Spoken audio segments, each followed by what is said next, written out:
Hello, ladies and gentlemen. Welcome. Today, I want to go over Cam's guide to everything we've been yelling at you. Chimera is a guildie of mine and a Twitch streamer. Her link is down below, and she wrote a wonderful guide that I will be putting into video form for you here today. Let's get started, shall we? Blocking is an essential skill for all roles and builds. Blocking an attack will mitigate the incoming damage by a percentage at the cost of stamina, or magicka if using the proper weapons and passives, i.e. ice staffs. Bashing is often an underutilized ability in group content. Its most important use is to interrupt enemies that are using channeled or interruptible attacks. Channeled and interruptible attacks will be gotten to later. To bash, you must use the attack button while blocking. A roll dodge is an evasive maneuver that depletes your stamina while completely evading an incoming attack.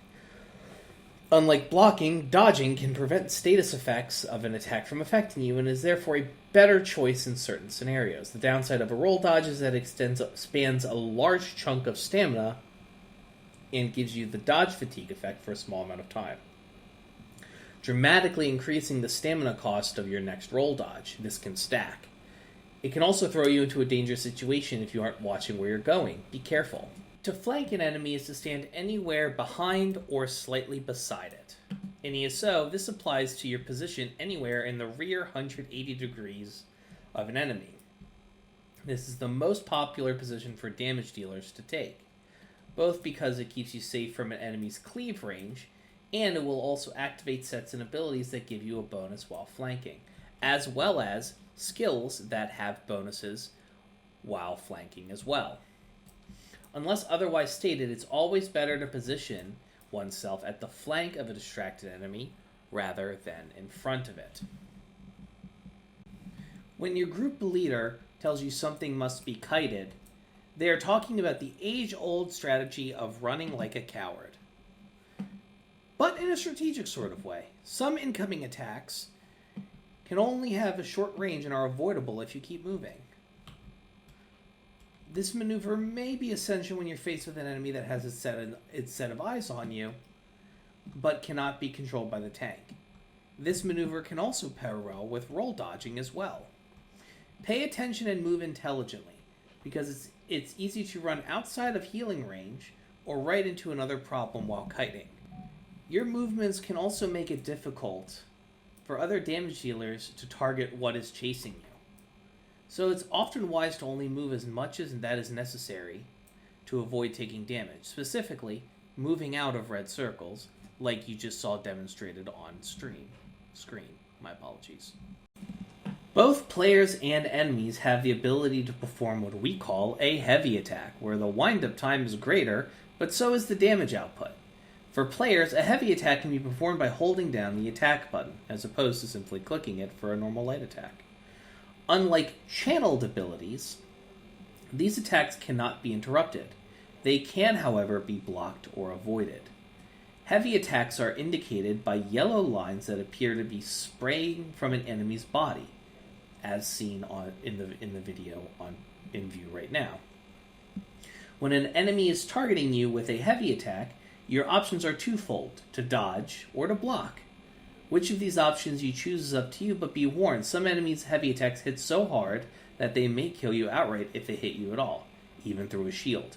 This is especially true of dungeon and trial bosses.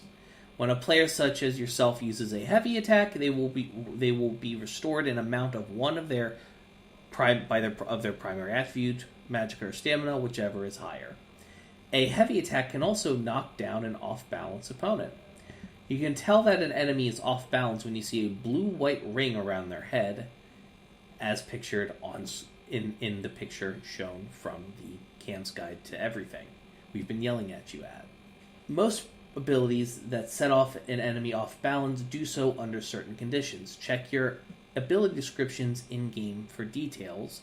Some abilities take time to channel their power before they can be released. This could be a long wind-up to a swing with a warhammer, or a spell that requires an amount of hand-waving to pull it off. or it could be an ongoing effect that takes concentration to maintain. See the Sigic line. Channeled abilities are indicated on enemies by the red lines which appear to be spraying from an enemy's body, as seen on screen right now. This visual cue lets us know that the ensuing attack or channel can be interrupted. Some skills, such as Crushing Shock, as previously seen in the previous segment from the Destruction skill line, will interrupt a channeling enemy. The Bash maneuver will always interrupt an ability that is being channeled. So, thank you for watching part 1 of Cam's guide to everything that we have been yelling at you. TM, copyrighted, trademarked, etc., etc. This is part 1. Part 2 will be out when I'm able to get some B-roll to place under. Some of the things that they need are going to require me enlist the help of some friends. Regardless, thank you so very much for watching. Please feel free to check out our links on screen now. All in the links in the description. Thank you so very much for watching. Have a wonderful rest of your day, and I will see you guys next time.